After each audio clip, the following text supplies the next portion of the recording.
Welcome to Fox Valley in Focus. I'm your host, Barb Nadeau, and today we get to enjoy some of the treasures of our local area with Valerie Bird and Lisa Wilancevich for the Yorkville Historical Preservation Association, or Society, I should say, and members of the Sandwich Association of Merchants, Sharon Maru and Rhonda France. We'll get started right after this. Bye, Janet. It's nice seeing you again. You a good girl. Just let me know what I can do to help. Well, to help me, she'd have to help every day. Every hour, every ouch, every time my wife calls for help. I mean, maybe she could help me make her lunch. But the crust, all the crust has to be cut off the corners. She could help me run to the doctor for the 5th time this week.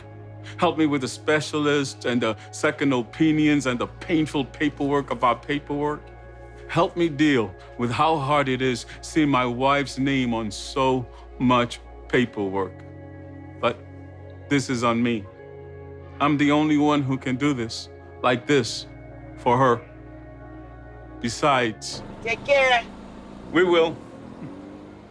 Janet doesn't like her cooking anyway. Find support for your strength. Visit aarp.org/caregiving for care guides and community. Rhonda France is our first guest today, and she's the owner of Bittersweet in downtown Sandwich, and it's great to have you here to talk about Sandwich Association of Merchants. Thank you, Rhonda. Well, thank you for having me. You know, I was telling you right before the show, you had brought a little flyer that you have in businesses in Sandwich, and it really highlights the different merchants and the different types of businesses, and it's such a boon to business in Sandwich. I think it's amazing and wonderful, and I was just thinking about what a great thing it is that you have that Sandwich Association of Merchants and what it means for the community. We have a shop sandwich campaign that we do, that there's 12 participating businesses, and it's just the antique stores and retail shops, and we do a marvelous job working together. We all have something different to give to the campaign, so it works for us. You have something different to give the campaign, but also to the people who shop there. And I know it's a lot of work to be a small business, but it's great to see how you've been a long-standing business in the community and successful. And I think that's wonderful. Well, thank you. We enjoy it, but it is a lot of work, and there's a lot of hidden things that people don't see, and that could be a good thing. Corralling all that energy and all those ideas into something that you can work together. And I know in the fall you always have 2 great events back to back, and each with their own unique purpose. So I wanted to talk about that. You have your craft show, but you also have a taste happening in the fall, and that really does help highlight your businesses right before the holidays. Yes, it does. So the taste has been a long thing in the community where, everybody used to get together and have food, and it's just kind of nice. The businesses, for the price of a ticket, you get to have a little taste of whatever they're giving out and talk to them and actually converse. And it's really nice. We actually have a very fun time at it. You're able to use that big top tent for 2 different events back to back. Yes, we kind of put them together because it just works for us. It's a cost-effective way because the tents are very expensive, but and you have to cut down on the parking in town, so it's just better to do it at one time than 2 separate events. You were the coordinator of the Taste in the past. How many years has it been going? About 23. I think this is our 23rd. So it is a long-standing event in town, and people do look forward to it. And how many people come through? Do you have any idea? We sell anywhere from 500 to 700 tickets. Kind of depends on the weather, and you never know what Mother Nature is going to bring, but we do have a pretty big following. And who are we seeing at the Taste as far as the different vendors? It's all different kinds of businesses. We have insurance companies, we have the banks. First National gives out a pork chop sandwich, and we do have a lot of different, the shops do whatever they want, and it's nice and it's different every year. So they don't have to be a restaurant. They don't have to be. They can show off some of their their hidden talents that they have, or maybe they have a specialty that's something that they do every year, or do they mix it up? You know what? They pretty much mix it up. They don't always do the same thing, which is good. It's a good change. And how many different businesses participate? Last year there was 45, so we never really know until a couple weeks before, but I think we're already up to 20. And usually in the last 2-3 weeks, everybody jumps in and says they're going to do it. But that's something. Over 40 different businesses bring in Yes. something. And so for a business like yourself, that means you have to leave your shop and come down to the tent. That takes time away, but Yes, it does. it brings people back to your business? Yes, it does. And they get to talk to you. That's the most important part. You know, they ask questions and they'll grab you later on after you're done serving, and they'll have on a nice long conversation. So that's good. It's good to meet your customer base. So your taste event is going to be at the end of September on, On Wednesday, the 26th, Okay. from 5:30 to 7:30 at night. okay. And we usually end up leaving around 9. So, you know, if people stay, that's fine. The picnic tables are there. And how much are tickets? They are $6 pre-sale, pre-event, and $8 at the door. Okay. And so for a very low cost, you can actually go to like over 40 different Yep, businesses and talk to them and taste. what they have. That's quite a meal by Yes, the time it you're is. done. It's amazing to watch because some kids bring boxes and they have them full by the time they leave. Really? So- And is there room to sit and eat and Yes, the Sandwich Fair Association donates the use of their picnic tables, so we put them in the middle of the road, and it's just a little festival. We have music, so it's actually a nice evening. Yeah, it sounds like it. That's September 26th. And before we leave this portion of our show, we want to remind everyone that you are on Facebook. Yes, we are. Sandwich Association of Merchants Okay. And then we can purchase tickets in advance. at Prindy's Antique Mall. Okay. All right. And we'll have more about what the Sandwich Association of Merchants are doing in just a moment, because Sharon Maru will be joining us. So stay tuned. We'll be right back. Yeehaw.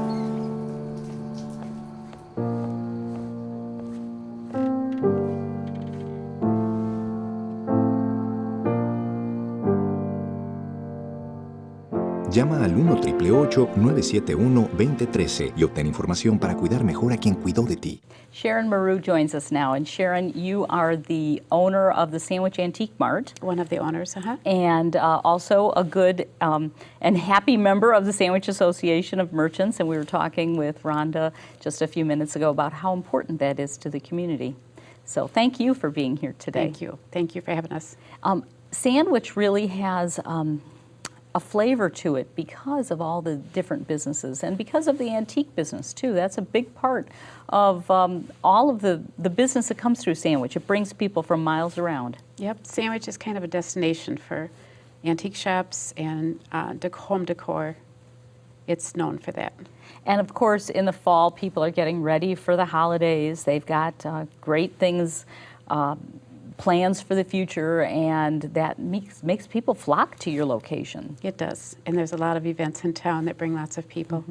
The Sandwich Fair grounds helps bring a lot of people. That's where a lot of this has started.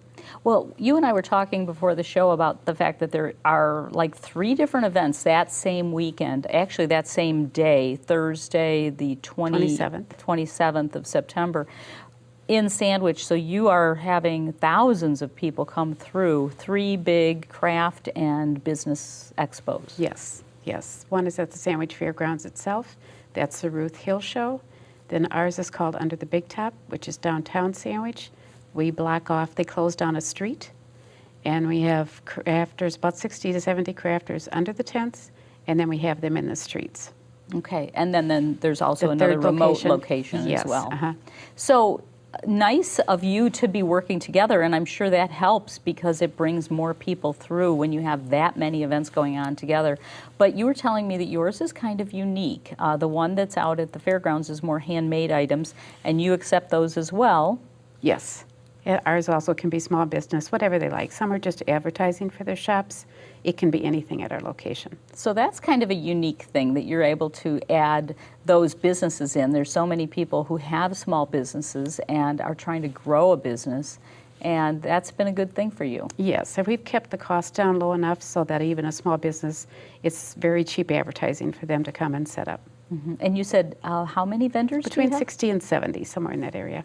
So how long does it take to go under the big top and make your way? That could be... We have help there. Once they check in, we give them their booth space, and we have helpers that will help the people unload and show them to their spaces. Okay. It runs very smoothly. So a lot of support for them. Yes. But then also for the people visiting. Yes, yes, yes. They a lot of them start out at the fairgrounds, the shoppers, and then they come to the downtown area, and they go to all the other shops downtown, and then they go out to the third location. So they're able to really do a lot in a whole day. Yes. But when they come to Sandwich, to your portion under the big top, where would they park? What's your best advice? Well, that's one of the issues in Sandwich. We do have a new parking lot. It's not paved yet, but it's grass, and they will let them park there. Parking is difficult, but they usually find a place. Okay. And the nice thing is they're downtown, and they get to see what's happening in downtown every day of the year, not just the day of your event. Yes, yes. They go to the restaurant. The restaurants down there are packed. They're super busy that day. The gas stations are busy. It's just a very busy town that day. Of your vendors that come, are they all Sandwich residents, or where do you draw? No, very few are Sandwich. Most of them from out of towns, different towns. Really coming in to they've found that this is a location that they want to be in. Yep, we've even got some that come from Minnesota and a couple other states, the vendors do. As far as your business, how does an event like this, does it help business for you year-round? How do the businesses that are in Sandwich feel about these special events? What does it do for you? It helps advertise all the shops. Once they're there, they'll come back. And the shops are super busy that day. So it doesn't hurt anybody. It No, it actually helps you. Yep. And Yep. probably your bottom line overall. Yes, it's great to have those events. Yeah. We have to be different.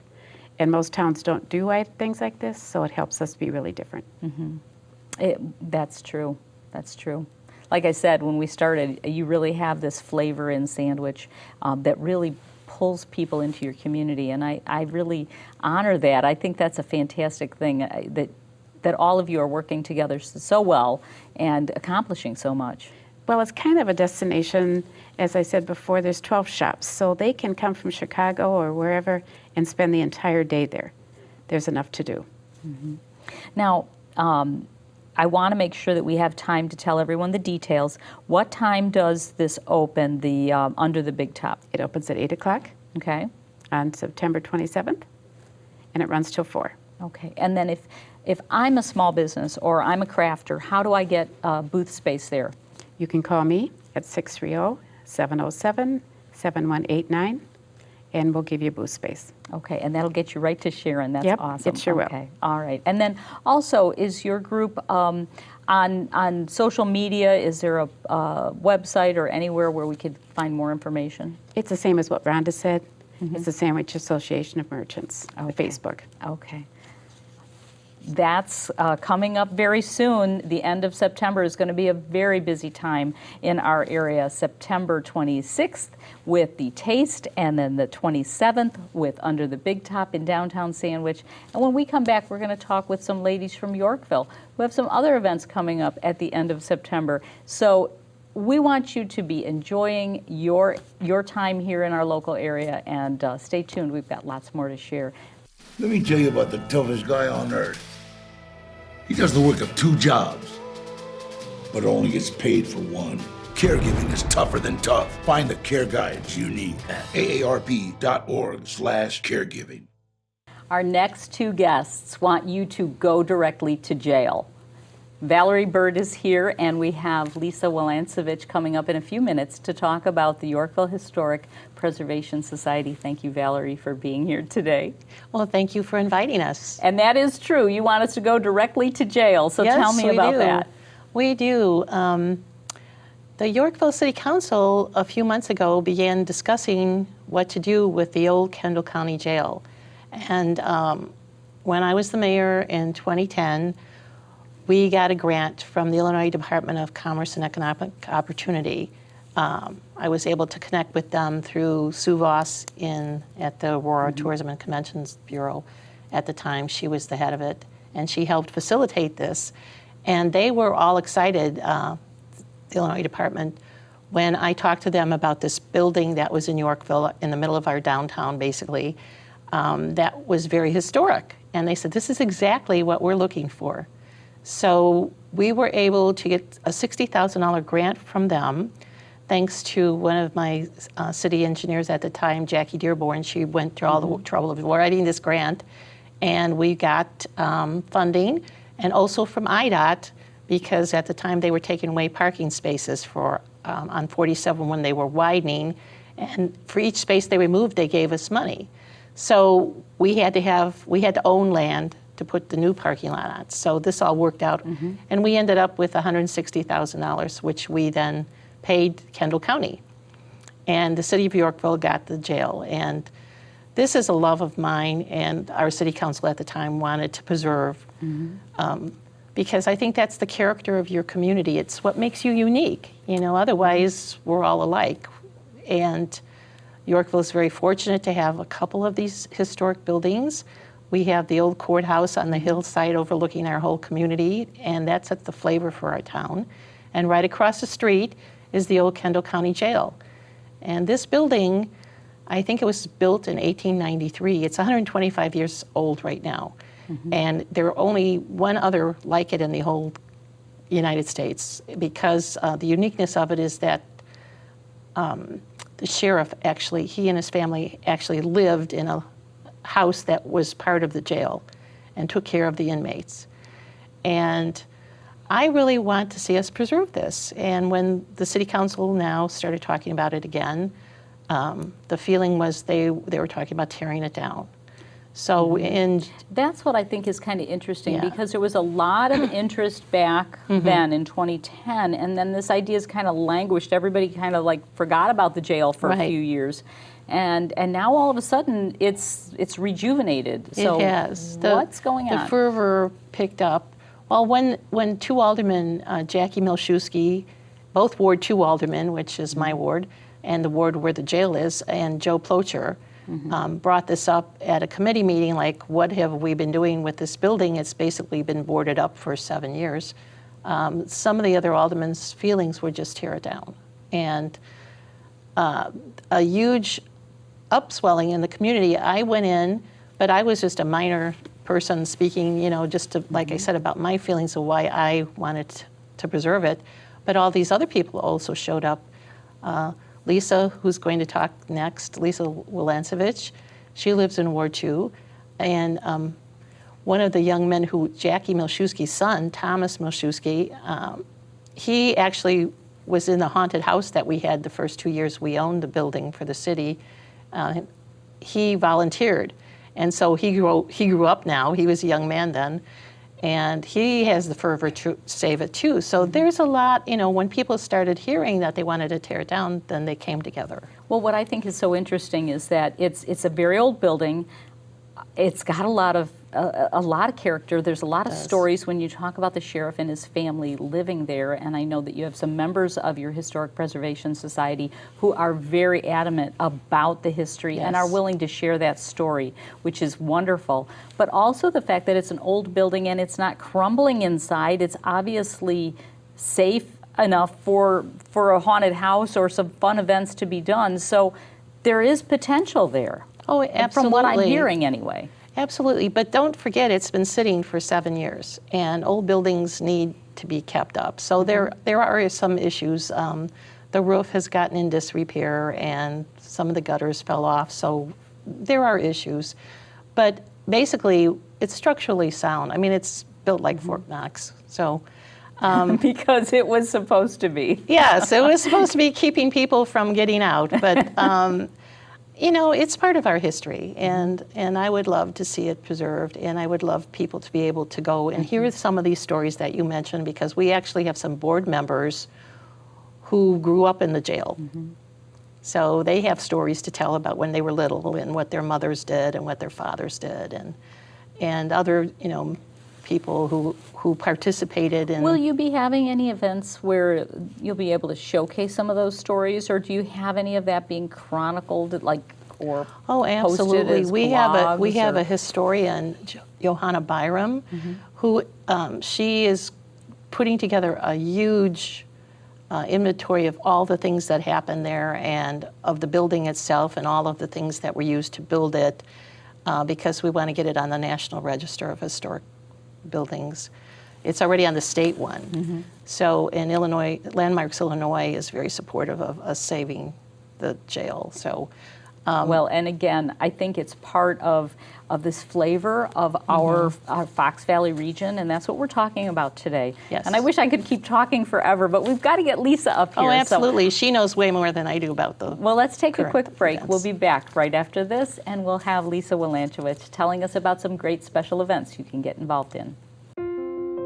I love taking care of my mom. It wasn't easy at first. She learned how to better communicate her needs. And you learned how to not ignore yours. I discovered how to make healthier meals, and I discovered how much I enjoyed them. Becoming a caregiver is a learning experience for everyone. Find articles, tips, and tools from experts and others who have been in your place. The Caregiving Resource Center at aarp.org/caregiving. Bye, Janet. It's nice seeing you again. You a good girl. Just let me know what I can do to help. Well, to help me, she'd have to help every day. Every hour, every ouch, every time my wife calls for help. I mean, maybe she could help me make her lunch. But the crust, all the crust has to be cut off the corners. She could help me run to the doctor for the 5th time this week.